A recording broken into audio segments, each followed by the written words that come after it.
Trabzonspor i shpenzoi 9.5 milion euro në total për të transferuar Ernest Muçin. Sot janë zyrtarizuar edhe detajet përfundimtare të kontratës.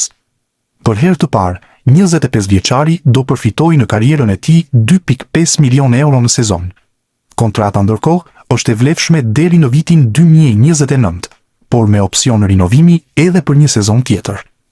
Nëse Muçi do vazhdoj edhe për sezonin 2029-30 me Trabzonsporin, atëherë do të përfitoj 2.75 milion euro në sezon. Dhe pse më parë u tha në Turqi se paga e mesfushorit me tipare sulmuese është 3.5 milion euro, nuk rezulton kështu. Megjithatë, Muçi bën pjesë të lojtarët më të paguar të kombëtares tashmë. Numri 10 i Trabzonsporit, po ashtu ishte ndër lojtarët më të mirë të Superligës turke për këtë sezon, ndërsa nuk përjashtohet mundësia e transferimit jashtë Turqisë. Një prej protagonistëve të fitores së Trabzonsporit për fitoren e Kupës së Turqisë ishte padyshim dhe sulmuesi i kombëtares, Ernest Muçi, i cili mori pjesë në aksionin që solli dhe golin e parë të shënuar nga Onuaçus, që i hapi rrugën këtij suksesi. Lidhur me këtë moment të veçantë që kulmoi dhe me trofeun e parë të fituar me klubin nga Trabzoni, ka folur vetë 25 vjeçari në një intervistë dhënë për televizionin Top Channel për gazetarin Edi Manushi. Kam shumë emocione. Ka qenë një sezon shumë i gjatë, me ulje dhe ngritje. Më vjen mirë që e mbyllëm kështu me trofe, sepse ka shumë rëndësi për të gjithë, për klubin, tifozët dhe për ne lojtarët, u shpreh fillimisht Muçi. Më pas, ishi i Tiranës përmendi dhe rrugtimin e tij të gjatë që ka përshkruar gjatë karrierës, ku theksoi krenarin që ka kontribuar për tituj të rëndësishëm tek Bardheblut, si dhe për kalimin në Poloni, teksa pati dhe një falënderim për të gjithë tifozët shqiptar që e kanë ndikur. Jam shumë krenar që kam qenë pjesë e sukseseve dhe titujve kampion tek Tirana, Legia e Varshavës, por edhe këtu. Shpresoj të kemi edhe tituj të tjerë. Faleminderit shumë të gjithë shqiptarëve që vinë dhe më mbështesin, përfundoi sulmuesi deklaratën e tij. Kujtojmë se sulmuesi u blej për 8.5 milion eurove nga Beshiktasi pak ditë më parë, duke bërë që drejtuesit ta shohin si një investim të rëndësishëm për sezonin e ardhshëm dhe të besojnë plotësisht tek aftësitë e tij. Ernest Muçi po thye në rekorde si 25 vjeçari që është produkt i futbollit shqiptar. Dje u zyrtarizua nga Trabzonspor, që vendosi të blej kartonin për 8.5 milion euro nga Beshiktasi. Kështu edhe u bë transferimi më i shtrenjtë në historinë e gjigantëve të Trabzonsporit. Po Gradecari po vendos rekorde të reja, dhe kjo nuk është risi. Ishte shkurti i vitit 2021, kur Tirana e shiti për një shifër rekord për klubin prej 500.000 eurosh. Aso kohë ruajti edhe përqindje nga kartoni. Kështu përfitoi nga shitja e mëvonshme e Muçit për të qenë aktualisht lojtari që i ka sjellë Bardhebluve më tepër të ardhura në historinë e tyre.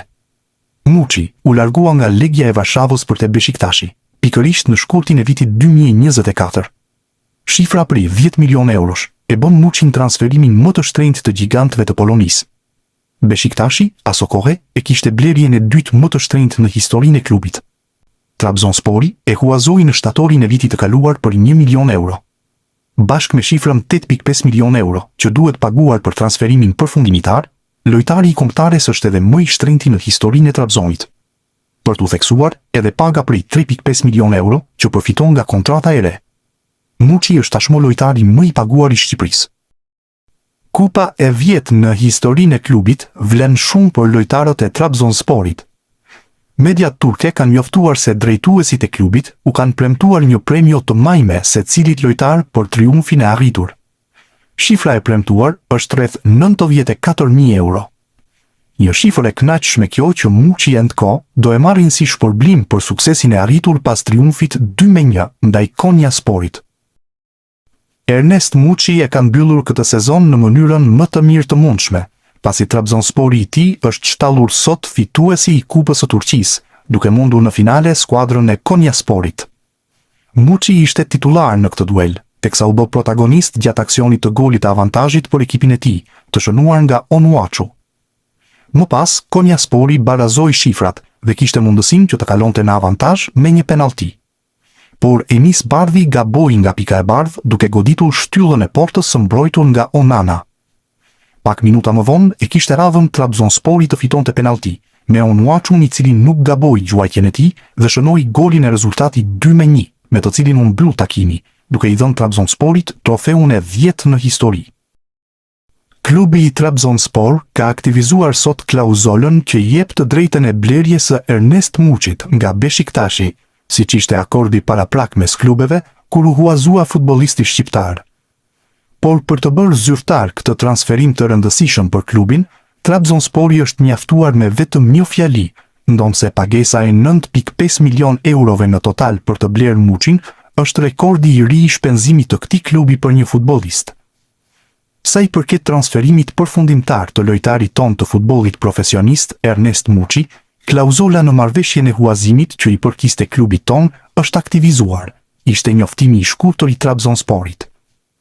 Një mesazh i shkurtër, pasi klubi i ka dhënë më shumë rëndësi përgatitjeve të skuadrës për pjesëmarrjen në finalen e Kupës së Turqisë përballë Konyaspor, duke shpresuar që Muçi të bëhet përsëri protagonist atje dhe t'i sigurojë këtë trofe, tashmë 100% si futbollisti i kësaj skuadre. Marrin fund dilemat për të ardhmen e Ernest Muçit. Ashtu siç ishte caktuar me skribeve, me datën 20 maj ka marrë fund telenovela rreth futbollistit, pasi Beshiktashi ka bërë të ditur që klubi i Trabzonspor ka ushtruar të drejtën e blerjes së kartonit të sulmuesit shqiptar. Lidhur me transferimin përfundimtar të futbollistit profesionist Ernest Muçi, e drejta e opsionit të blerjes, e përfshirë në marrëveshjen e huazimit, u aktivizua nga Trabzonspor.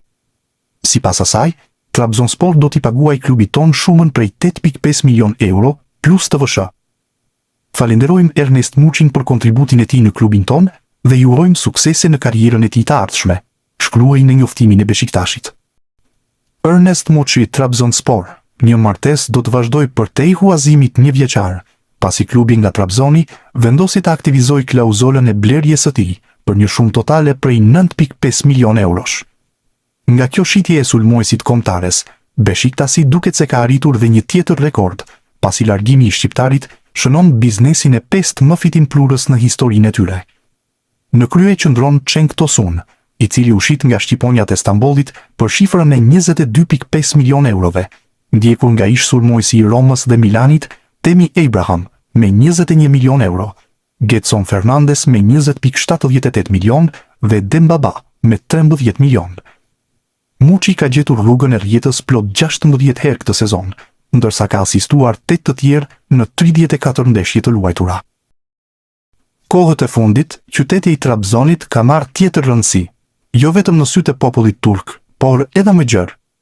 Një rol shumë të rëndësishëm, sipas mediumit 61 Vakit, ka sulmuesi i Shqipërisë Ernest Muçi, i cili luan aktualisht te ekipi i Trabzonspor, e ku po i habit të gjithë me klasin e lartë dhe golat e çmendur. Emri tjetër vjen nga fusha e kinematografisë. Fjala është për aktoren Ava Yaman. Ajo është vetëm 20 vjeçe, ndërsa në serialin televiziv Tasaçak Budeniz, ky det do të vëshoj, përmes skenave prekse të kapura në rrugët e Trabzonit, ka dhënë një promovim të fortë kulturor të qytetit. Muçi në fushën e blertë dhe Ava Yaman në aktrim janë kthyer në aset për qytetin e Trabzonit. Ernest Muçi tashmë e di se ku do të vazhdojë ardhmja e tij. Sulmuesi i kombëtares shqiptare do të vazhdojë të luajë me ekipin e Trabzonspor, pasi media turke bëjnë të ditur se klubi i tij ka ushtruar të drejtën e blerjes së kartonit të futbollistit nga Beshiktashi, që e kishte dhënë në huazim. Trabzonspori kishte kohë deri më 20 maj për të vendosur, por ka përshpejtuar gjithçka, duke arritur në përfundimin se Muçi është një futbollist i cili nevojitet me do e mos për të arritur objektiva të rëndësishëm. Kësaj, ka planuar që të paguajë 8.5 milion euro në 5 këste që kërkonte Beshiktashi për futbollistin, duke i njoftuar zyrtarisht. Në këtë mënyrë, duke shtuar edhe shifrën prej 1 milion eurosh që Trabzonspor ka paguar për huazimin e Muçit, ai bëhet futbollisti më i shtrenjtë që ka blerë ndonjëherë ky klub në historinë e tij, duke vendosur një rekord të ri për të. Muçi do të përfitojë një pagë rekord, pikërisht 3.5 milion euro. Kontrata ndërkohë vlen deri në vitin 2029. Mes fushori me tipare sulmuese, do të bëhet kështu më i paguari i kombëtares shqiptare. 25 vjeçari ka shkëlqyer në këtë edicion si i huazuar, madje duke u bërë lojtari që po e shtyn Trabzoni drejt fitimit të Kupës së Turqisë. Me 15 gola të shënuar dhe 9 të tjerë të asistuar në 34 paraqitje, Muçi kaloi çdo pritshmëri. Besimi kryesor tek ai është pikërisht nga trajneri Fatih Teke. Me 9.5 milion euro të shpenzuara për to në total, pasi 1 milion kustoi huazimi, Muçi bëhet edhe investimi më i shtrenjtë tek Trabzonspori. Kështu edhe shkruan historinë me klubin turk.